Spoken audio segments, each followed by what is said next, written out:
Hello दोस्तों, welcome back to my new video. सबसे पहले डिस्क्लेमर देना चाहूँगा कि इस वीडियो को प्योरली एजुकेशनल पर्पस के लिए ही रिकॉर्ड कर रहा हूँ। मैं कोई भी बाई या सेल का रिकमेंडेशन इस वीडियो के माध्यम से मैं आप लोगों को नहीं दे रहा हूँ। एंड एक रिमाइंडर भी देना चाहूँगा कि एक पेड टेलीग्राम ग्रुप मैंने ओपन किया है जिसमें आप लाइव मेरे साथ वन ऑन वन इंटरैक्ट कर सकते हो, किसी भी स्टॉक के रिगार्डिंग टेक्निकल या फंडामेंटल डाउट को पूछ सकते हो। ग्रुप ज्वाइनिंग लिंक वीडियो के डिस्क्रिप्शन बॉक्स में दिया गया है, नहीं तो मेरा ईमेल आईडी है, वहाँ पे आप मुझे ईमेल भी कर सकते हो। तो चलिए अब हम लोग बढ़ते हैं डायरेक्टली स्टॉक्स की ओर।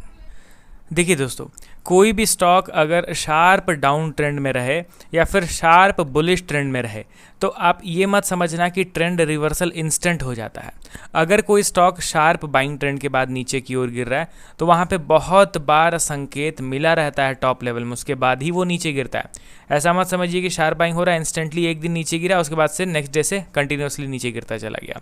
या फिर कोई स्टॉक कंटिन्यूसली नीचे गिर रहा है, बेयरिश है, एक दिन बाइंग स्टार्ट हुआ, नेक्स्ट डे से फॉलो थ्रू मिलता हुआ ये एकदम वी शेप में रिकवर कर गया। ऐसा नहीं होता है दोस्तों।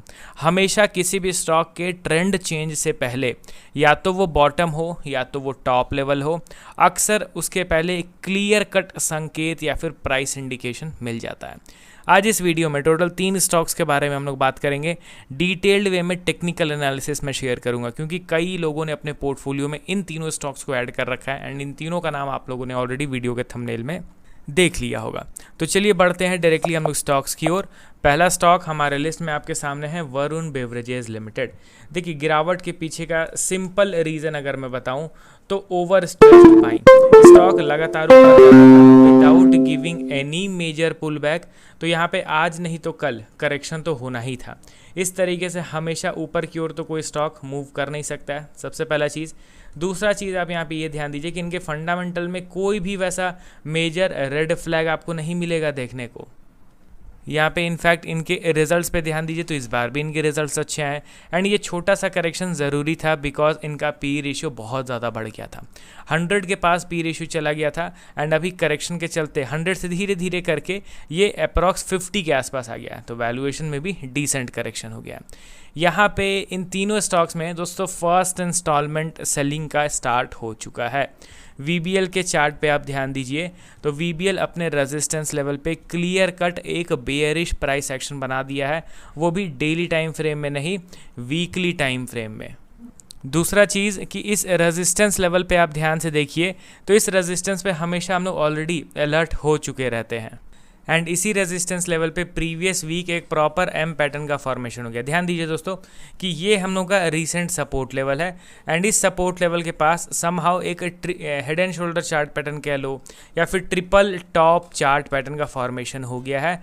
एंड यहाँ पे अगर मान लीजिए करंट वीक में एक स्ट्रॉन्ग बाइंग आ जाता है, ध्यान दीजिए दोस्तों यहाँ पे रेजिस्टेंस लेवल पे हम लोगों को बेयरिश चार्ट पैटर्न दिख गया है, बट अगर एक स्ट्रॉन्ग ग्रीन कैंडलस्टिक फॉर्म कर जाता है जो कि 540 के लेवल के ऊपर क्लोज होता है, इट मीन्स हमें ये चीज़ समझ लेना है कि ये यहाँ पे रेजिस्टेंस लेवल से स्टॉक गिरने का कोशिश कर रहा था but at the end buyers aggressive हो गए, तो स्टॉक अब यहाँ से अच्छा खासा ऊपर की ओर मूव करेगा।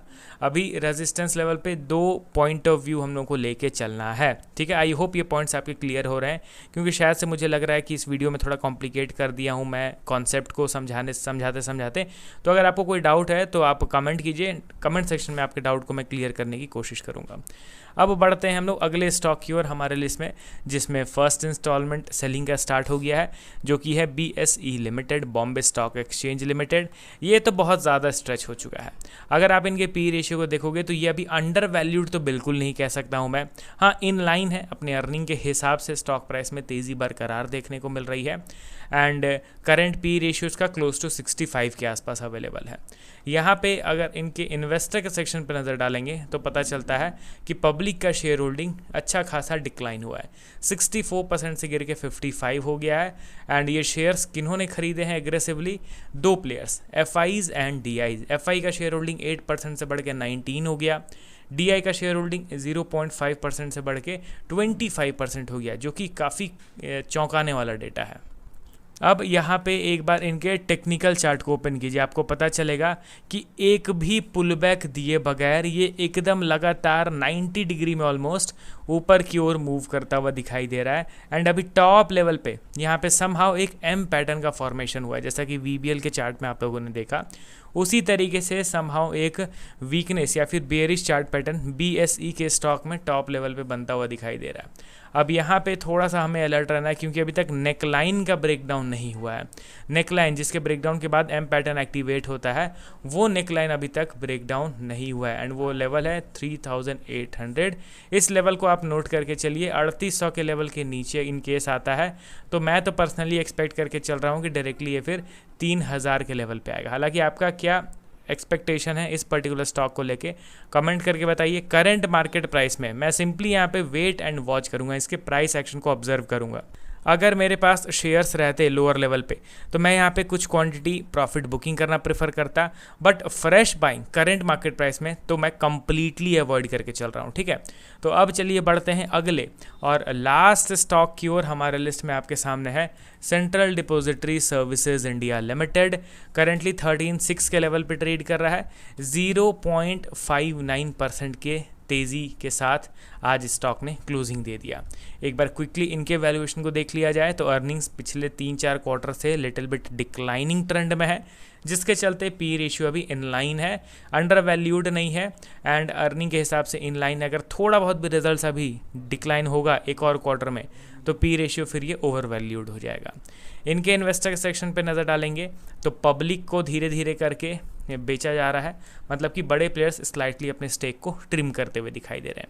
यहाँ पे FI का होल्डिंग 15% से गिर के 11% आ गया, DI का होल्डिंग 22% से गिर के 14% हो गया एंड पब्लिक का शेयर होल्डिंग यहाँ पे 47% से बढ़ के 59% हो गया है। तो अल्टीमेटली यहाँ पे वीक प्लेयर्स का जो बाइंग है, जो पार्टिसिपेशन है, वो इंक्रीज़ होता हुआ दिखाई दे रहा है। अब चलिए बढ़ते हैं इनके टेक्निकल पार्ट की ओर। तो CDSL के चार्ट में भी आप देखोगे तो ये भी W पैटर्न बना रहा था। ये इसका रीसेंट रेजिस्टेंस लेवल था, जिसके ब्रेकआउट के बाद एक अच्छा खासा बाइंग ट्रेंड की शुरुआत होता, बट ये इस रेजिस्टेंस लेवल को टच करके 2 बार नीचे गिर चुका है, तीसरी बार भी ये नीचे गिरने का संकेत दिखा रहा है। हालांकि ये कोई बियरिश कैंडलस्टिक है नहीं, रेजिस्टेंस पे बियरिश चार्ट पैटर्न या बेरिश कैंडल स्टिक्स बनना ज़रूरी है। ये एक नॉर्मल रेड कैंडल है, हर रेड कैंडल को बियरिश आप नहीं कह सकते हो। तो यहाँ पे सिंपल सेलिंग हुआ है, कोई बियरिश कैंडल स्टिक नहीं बना है। अब देखते हैं कि इस बियरिश कैंडल स्टिक को या फिर इस रेड कैंडल स्टिक को ये रिवर्स कर पाता है या फिर यहीं पे कोई एक नेगेटिव चार्ट पैटर्न बना के ये फिर से नीचे की ओर गिरता है। अभी के टाइम पे ये जोन को आप ड्रॉ कर लीजिए, ये बन गया हमारा रेजिस्टेंस लेवल, ये बन गया हमारा सपोर्ट लेवल। अब इन दोनों लेवल्स के बीच में ये जब तक ट्रेड कर रहा है थोड़ा सा न्यूट्रल माइंडसेट रख के इनको क्लियरली ऑब्जर्व करना है। तो चलिए टोटल 3 स्टॉक्स के रिगार्डिंग हम लोगों ने इस वीडियो में बात किया। मिलता हूँ कल नए वीडियोस के साथ। Okay then, bye bye.